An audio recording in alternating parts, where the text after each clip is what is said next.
10 দিনের মধ্যে তৃতীয়বারের মতো পেট্রোল ও ডিজেলের দাম বাড়িয়েছে ভারত।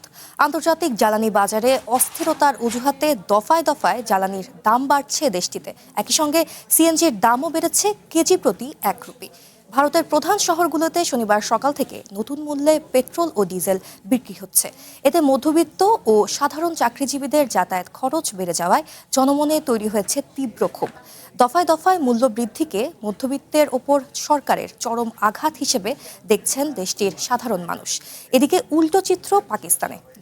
গত 2 সপ্তাহে দ্বিতীয়বারের মতো দেশটিতে কমেছে তেলের দাম।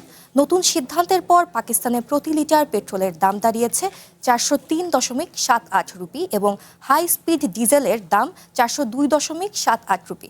এর আগের সপ্তাহেও দেশটিতে পেট্রোল ও ডিজেলের দাম প্রতি লিটারে 5 রুপি করে কমায় শেহবাজ শরীফের সরকার।